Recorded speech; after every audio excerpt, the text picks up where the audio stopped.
everyone. I know I am not Paula White. I am Carol Mahoney, guest host today, and having way too much fun so far already, just getting ready with this with Shannon Sellis. Now, if you don't know Shannon, you have absolutely got to follow her. She is known for singing in sales, the enabler of the enablers. Shannon, thank you so much for joining me today on this Columbus or Indigenous Peace Day weekend. It's my pleasure, and I'm really glad to finally get to be here and do this with and for Paula, even though neither of us are Paula, but we're channeling Paula colors right now. We absolutely are. We didn't even coordinate this, but we're totally on Paula brand right now. Yes, I feel like we should do a quick intro of how we both know Paula. So I'm going to have you go first. How did you meet the ever so wonderful Paula White? I actually had been applying for a mentorship in Girls Club, and I found out about it very, very last minute. And literally, like the day that some of the scholarships were closing, including Paula's, I found out about it. And there, she had a scholarship for something creative, and I was like, "Ooh, I can do this!" And I saw that she was into music, and so I had a song that I performed. I did a cover of Les Miserables on my own, but it was a parody that was on the phone, and it was about cold calling as an SDR. Mm-hmm. And even though I didn't get the scholarship because I was too late, which was my own fault, but I still got to work with her, and she's been an incredible influence and mentor for the last year and a half, 2 years almost. Yeah. For me, Paula is definitely one of those people who is in the camp of givers, right? Like you have some people that they're always giving, and then you have some people who are always taking. Paula is always giving. I think I first met her through AAISP, actually an event.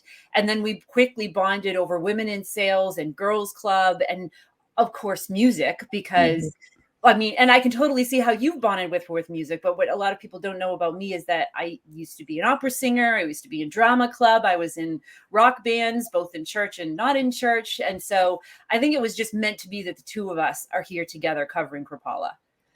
Yeah, I think it's a perfect pairing, to be honest. Like a Malbec and a nice medium rare steak, if you want to go there.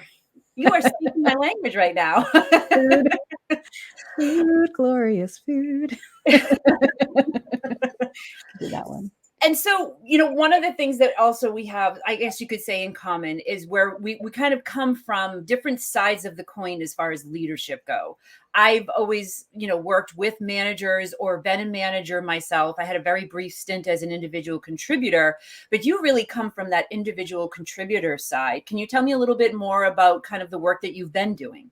Yeah. So I've been on an IC role for ever, literally my entire million careers. Anyone that knows me or sees me on LinkedIn, you're going to see my headline is Jill of all trades, and there's nothing more true to it. Mm-hmm. I am currently in an IC role as a CSM, customer success manager for Saleshood.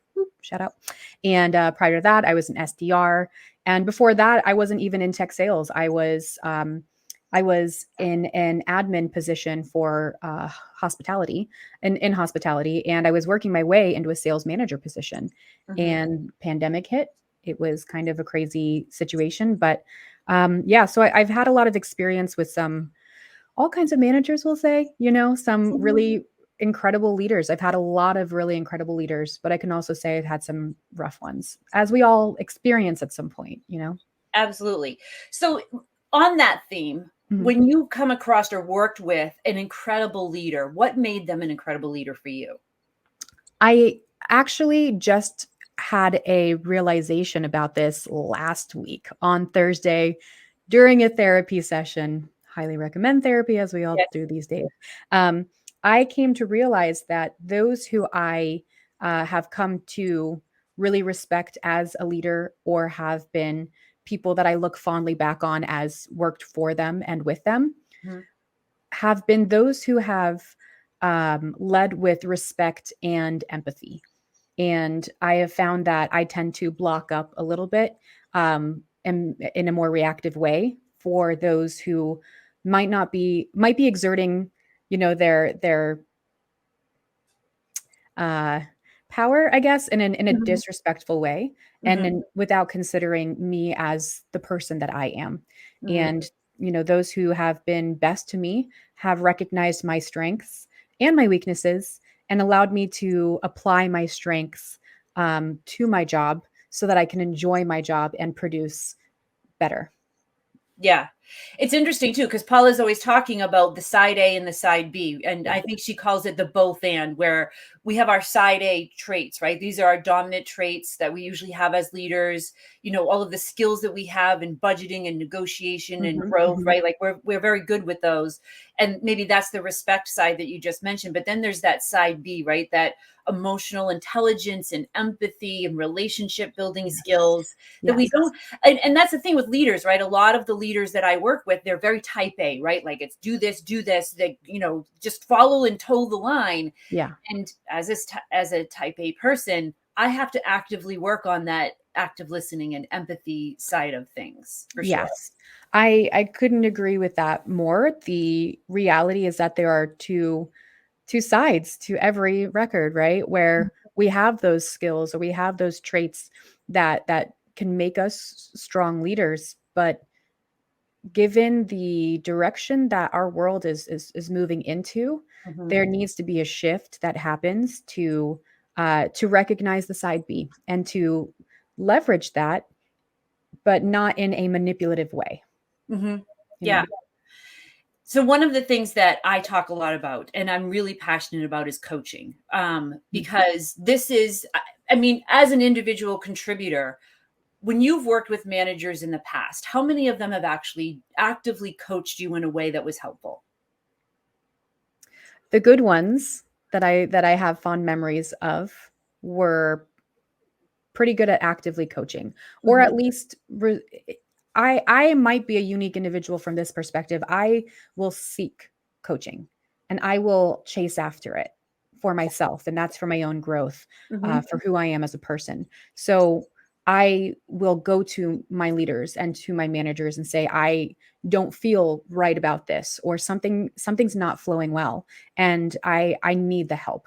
And they will talk with me about it. As a CSM, one of the challenges and our main, is retention. And, if we're seeing a lot of customer churn, then what is that? Why? Right. And there, there are points where, is this a me and my skills, my approach, Right. or is this a situation that's out of my control? And the good leaders are the ones that help to recognize what is or isn't in or out of my control, and help me to improve those skill sets. Yeah. And this is ironic, isn't it? Because there's so few, I think, of individual contributors who will actively, as you just said, you do, go after coaching for something, right? Like it's almost like it still has this stigma to it that if I have to ask for coaching, then maybe I don't know what I'm doing and I'm not good enough. And they have this whole fear of being judged for it. And recently I had learned that Objective Management Group, which is one of the companies that I use for data on sales performance, had done a survey and found that 46% of managers feel that they're doing good job coaching, right? Like they're doing enough of it. They're doing it in all of the ways that they should, but only 13% of the sellers actually agreed that they were getting enough coaching. That sounds right.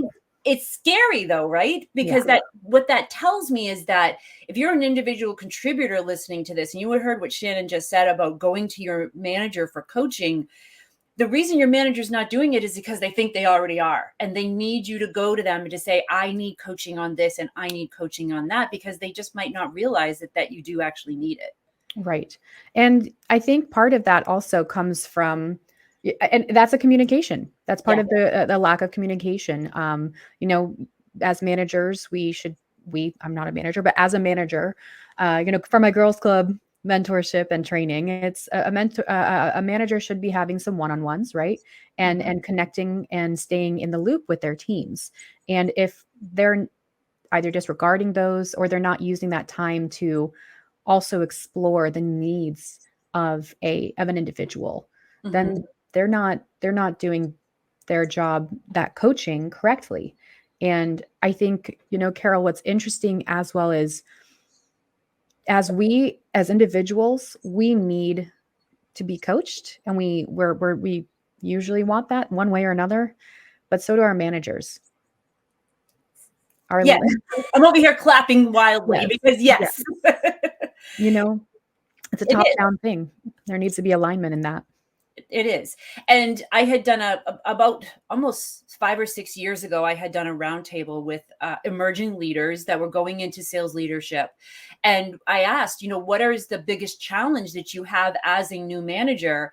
And the majority overwhelmingly said, when I was an individual contributor, if I needed training, if I needed help, if I needed coaching, all I had to do was ask. As a manager, though, it's not even enough to ask. It just doesn't even exist. It seems like the more responsibility I take on, the less resources and training and coaching that I get. And, one of the questions that Paula often asks is, what do emerging leaders need? And you said it perfectly. Everyone needs a coach. Yes. Because if you've never been coached yourself, it is a lot more difficult to then understand how to coach someone else, because you'll just go by doing whatever it is that you had done or had gotten as an individual contributor from your manager, which might not necessarily be the best thing. And I think that, a really interesting point there, and this is where I'm going to shamelessly plug Girls Club, is that a lot of managers, especially new managers, are coming from an IC role because they performed well. And that doesn't necessarily mean that they're going to be a strong leader, right? And there are incredible opportunities for a mentorship to happen.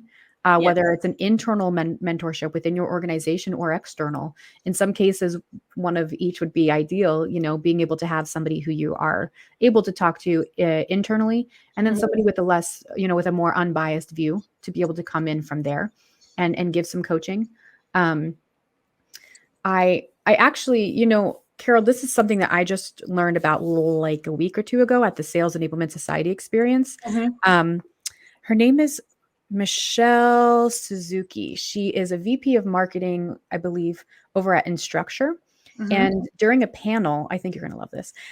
During a panel, she brought up the idea of what they call reverse mentoring, which is when we think of mentoring, the general picture is, oh, I'm coming to you and you're going to help me grow and all these things. But mentorship really should be a two-way street. Yes. Right. And it should be, we're learning from and with each other for that growth. But in the idea of reverse mentoring, what they're doing is they're also taking on that generational mentorship. So while, I worked with Paula, I've been working with Paula, and Paula comes from a generation that has seen much more struggle as a woman in a sales leadership position where you kind of have to be a hard ass, right? And then I'm coming from a generation that is much more, I don't know if the word is sensitive, but more, we have our EQ, where we're using empathy, and thank goodness, Paul is in a beautiful place to, work with that emotional side. But in a reverse mentorship, from what I'm understanding, is that they'll have, some of these other older generations teaching the way of the trade, and then the younger generations is helping them to convert their style and their thinking to something that is more fitting for the generations that are coming into the workforce. Yeah. And I'm going to double down on your plug for Girls Club too, because I think that we're doing the Rise Up event at the end of October in Dallas. And it is such a great opportunity for what you just talked about in that reverse coaching and mentoring, where we'll have, new and emerging leaders there, as well as established leaders there. And it is, just as you said, a place where we can gather and coach each other, because just because you've been around for a while, it doesn't mean that you don't have anything new to learn, and vice versa. I love this idea of reverse coaching, like you just said, because we all need a coach, right? And as soon as you think you have it all figured out, you've become irrelevant. And that is why, as someone who's approaching the 50 mark in a few years, I'm always looking for, like, my kids, unfortunately, to keep me fresh and sharp and help me to understand what are the things that are going on. And I think that this is one of the things that emerging leaders need, is that it's not just tell me how to be a manager, but how do I actually enact on that by working with the leaders that are around me, right? Like, we rise to the level of the people that we surround ourselves with. And so as emerging leaders, if we can surround ourselves with and be coached by others who have seen these struggles and can help us meander our way through them. And in the reverse, look at things from a different perspective, from a different generation. I think that I love that idea. In fact, I'm probably going to steal it at some point. It's brilliant. And yeah, I crediting Michelle Suzuki from Instructure for that, because that was just a piece that really kind of spoke to me there. And, I think I'm again a unique individual in this case because I write my parodies and I write my songs. Um, the majority of them are from an individual contributor's perspective. Mhm. And I wrote a lot of the songs that I have posted right now from an SDR perspective, and it was funny, but it was funny because it was true. Yeah. And what was interesting is that in previous companies, the and positions, I would write these songs, and it's like a journal. I'm sharing an Mhm. experience, and Mhm. while some of it does, take it take it to heart kind of thing, some of it is also a little bit exaggerated. But having a manager who heard those songs and actively listened to them and Mhm. came to talk to me and to say, "Hey, is this an actual struggle for you, or is this something that you're just putting out there because you know that it's going to make that Right. impact for someone else?" And I know for me, like my cold calling songs, I hated cold calling. I primarily because I'll talk to anybody all day long, and instead of getting my dials done, I'm sitting here like, "Oh my god, let me tell you about the best restaurants in Seattle and all these things." And they're like, "Wait, why did you call?" I'm like, "Right, I don't remember." So cold calling for me wasn't great. And I got treated really poorly on some of those calls, getting hangups or getting yelled at, as so many salespeople and SDRs do. And when one of my managers heard one of the songs, he was like, "Did this actually happen?" And I was like, "It did."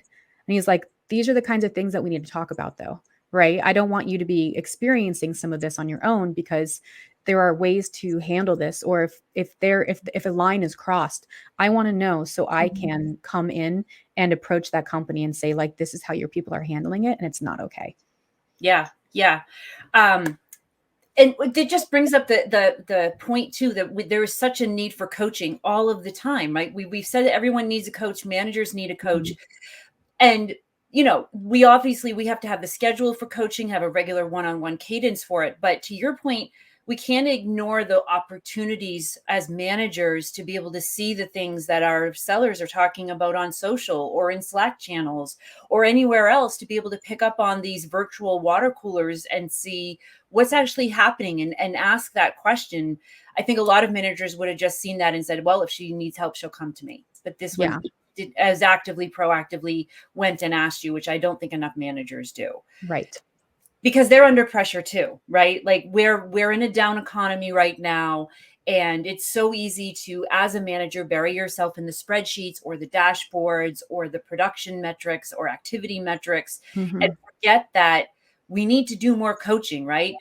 I was listening to Journey on the way here, and then Don't Stop Believing came on, and I'm in my mind, don't stop coaching I ever. And it's the thing that we need the most when things are getting tough, right? Especially, there was a study done on sales ethics recently. Actually, I think it Mhm. was like 2018 or 19. And one of the things that they found in this study is that when sellers, individual contributors, are facing, economic uncertainty, payroll uncertainty, basically what we're in right now, and Mhm. they're also not as experienced, that can cause them to do things that they wouldn't normally do, either act unethically or make promises that they can't keep. Or Mhm. what I see a lot of times happening, and managers don't even realize this, is that the more pressure you're placing on your team, the more difficult you're making it for them to actually do the things that you need them to do. They don't even realize that a lot of times they're causing the very problems that they're trying to solve for, when they're like, if you don't do this, you're going to go on plan. If you don't make 50 calls, Mhm. this isn't going to happen. And what that does is it gets the salesperson all worked up, it gets them all worried, it gets them wrapped up in their head, and then every conversation needs to go right, and they get this perfectionist thing that's going on instead of coaching. And Don't not stop coaching. to kind of piggyback off that, what also happens is the quality goes down. Yeah. So I know that, again, coming from an SDR perspective, once upon a time, they were like, "You need to do 500 dials in like a week." And I was like, "Okay." And they got me a dialer Mhm. that would automatically do these calls. I wouldn't know who I was actually calling because the phone would just ring and ring until someone picked up. And then I'd get a notification, "Oh, here's who you're talking to." I didn't, that actually didn't make it any better for my cold call, my already like struggle in cold calling, right? My It it, made it worse. it did make it worse. And I think part of something that's also I very uh, forgotten or not done well in my opinion, coming from an IC, I'm 36, right? And I'm in there's a lot of people right now who are making major career transitions. Mhm. And they're not just starting an SDR position as a 24-year-old straight out of college, right? This Mhm. is not just a first job like this. I know a lot of teachers who have left that world to come be in sales, or people who are, tried their own entrepreneur thing, rather like this, that, or the other, people from hospitality Mhm. moving into example sales and tech. And when we're at this age, in my early 20s, I didn't give a rat's bum about, why I was being told to do something. It was just go do it. And so I did, or I didn't. Mhm. And now at my maturity level, I'm also, I want to know a little bit more. If you're coming to me saying we need 500 dials, why? Yeah. Well, the 500 dials is going to get us meetings. Well, why are we not, like, why do we need so many meetings? Well, because this is how pipeline works. We're missing, a pipeline generation. Our pipeline is really down. And that is what's going to impact. This is coming. I don't need to know what the CEO said to the CRO, to the VP of sales. I don't need to know all of that, but knowing a little bit more about what is happening and why it's coming down from the top helps me to understand the urgency behind the job, so I can make the decisions to on how to get what we need.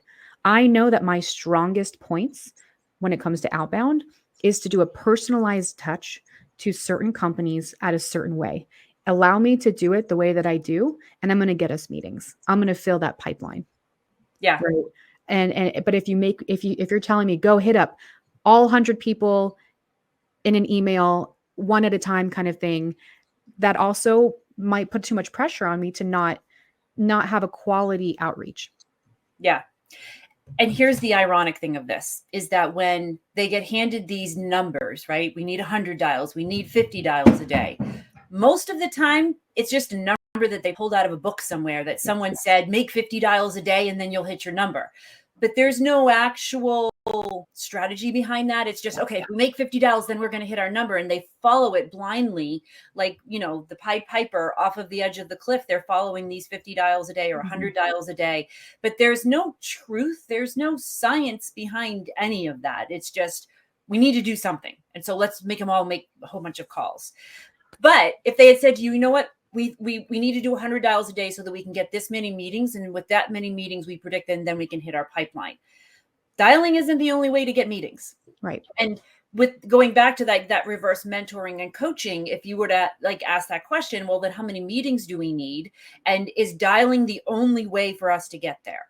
Right. And that's where, again, getting a little communication in and the empathy part comes through to say, Shannon, I know your strengths are this and this. Right now is not the time for me to be helping you improve the weakness of cold calling. What I need to be doing is leveraging your strengths on your outreach style and what works for you. So if that's social selling, if that's outbound emails, like whatever that is that will help to secure this, let's do that now so that we can hit what we can, and then we can come back and work on those call shadows, right? And then we could work on, pairing you up with somebody in the organization who's doing well in this, and maybe you can reverse mentor, right? If this person's great at getting calls, doing their dials and getting meetings from it, they're terrible at email.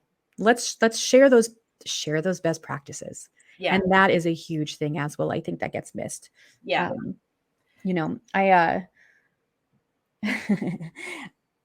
no, that was just a moment. I had just a enjoy the moment with it. But I hear you.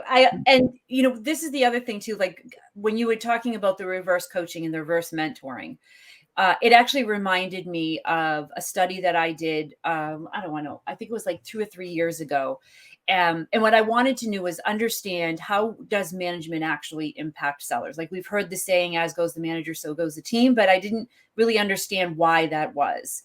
And so I started digging into it and found that when managers had certain beliefs, had certain mindsets, that their team, it was contagious. Like, for example, if a manager didn't have supportive beliefs about the sales process, the team is a 1,000%, I'm sorry, 355% more likely to hold the same negative, non-supportive beliefs as a manager does.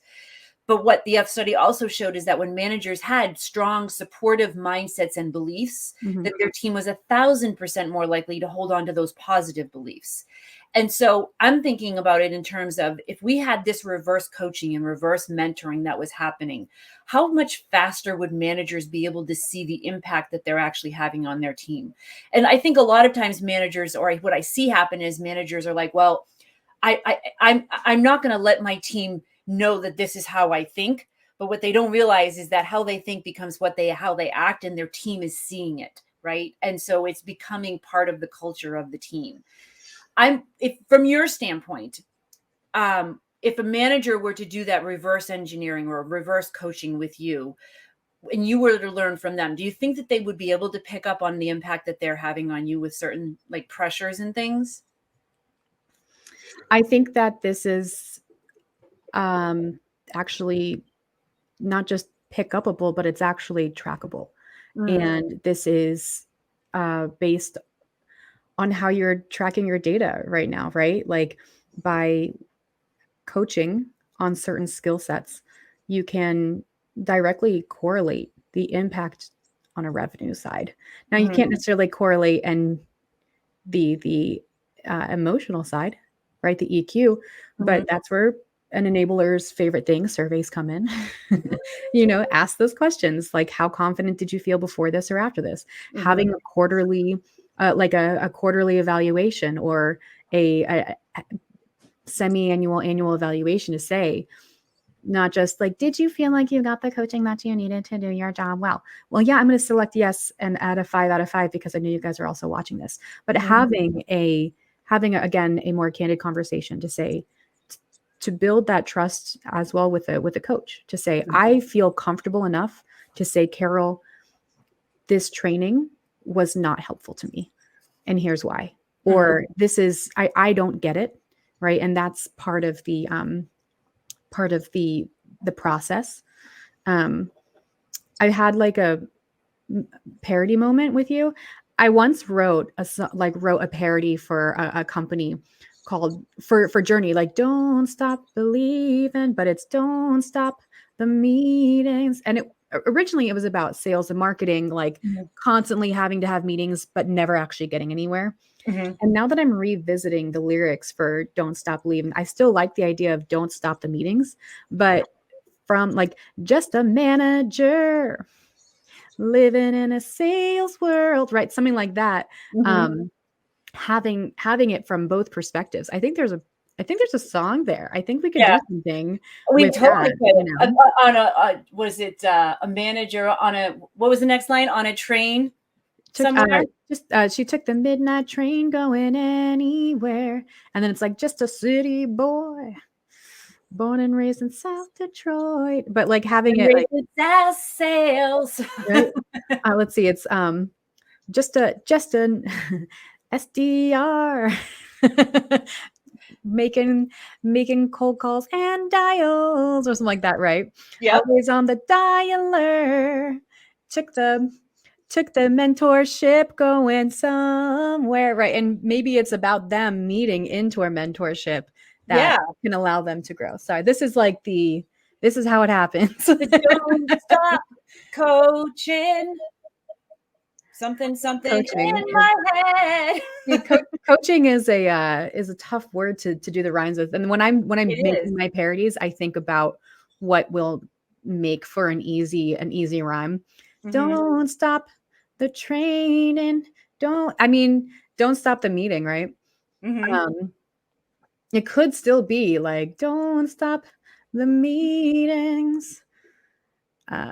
Open up and share the feelings. Yes, it's like this. All right, so Metrics this is next. and goals. We're going to have to do this. We have to do this, right? Because now we've started it. Which actually brings us, because we're almost at the end of the half hour now, which brings us to the topic of the music thing. I think we both know the answer to this, like whether or not we think music has any benefit to leadership. I'll let you take that one first, because I know what I think about it. Would we be on this right now if we didn't both believe yes? Exactly, yes. Music is the universal language. Mm-hmm. And it's something that you and I have talked about before, and I will not stop believing. Ha! And that was completely unintentional, and I'm going with it. Yeah, it's music is always important. You know, it's there's different genres and different styles, things that might drive people crazy or not, but there's something behind it that hits us on an inner part that allows us to find the beat. That was stupid. Don't roll with it. It was very general, very it is absolutely true. Like, you know, like whether you are of the Office TV series with Dwight in his car rocking and rolling to REO Speedwagon or whatever the song was that he listened to, like to get himself all pumped up, you know, or the song that you listen to when you're commiserating over the deal that didn't win. Or, you know what, just the one that just makes you feel a little bit lighter. I think music, like you said, is a universal language that we can understand without words at any time. And so music and leadership, music and sales, they just go together. You just got me thinking of another song that I would parody. It's my pump up song is Blame It on the Boogie. Right? So it's like, don't blame it on the sunshine, don't blame it on the moonlight, don't blame it on good times, blame it on the boogie. Now that could make for a very good parody with don't blame it on dials, don't blame it on pipeline, don't blame it on closed deals, blame it on the training. Oh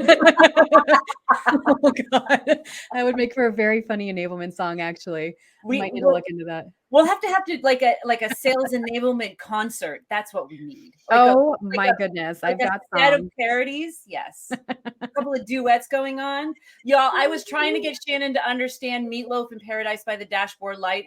It must be a generational thing, but we can make that happen too. Well, what was interesting, and I know we have to wrap up in a second, but Carol, I think what you and I had part of that conversation was that we are very influenced by our parents' music. Yeah. You mentioned that Meatloaf was a big part of not just growing up, but like what your parents would listen to. Mine listened to Phantom of the Opera and Starlight Express. So I know every musical in the book. And that's what I parody, our Disney and musicals. You know, I remember sitting in the front seat with my dad while we were singing Beauty and the Beast, and he loved to be LeFou from Beauty and the Beast. And he would just do funny voices. So like, yeah, that's just where it comes from, I think, right? It is. And then I married my husband, who his father was in drama. And when we often talk to each other, it's either in song lyrics or in movie quotes or in, wonderful. Some Oklahoma, some kind of thing. Like whenever I ask him if he wants something, he's like, okay, Oklahoma. And he goes into the whole thing. That sounds like a dream, to be honest. Well, you just see when we get mad at each other, like there's like a whole heavy metal thing that comes at the end of the day, another day older. All right. Thank you so much for joining me, Shannon. This was a blast. And everyone who's listening in, if you have some song requests that you would like us to parody together, definitely hit us up. But until next time, thank you so much for joining me, Shannon. Keep rocking out there. I got you. It was a pleasure to be here. Thank you so much. See you next time. Bye. Bye, everyone.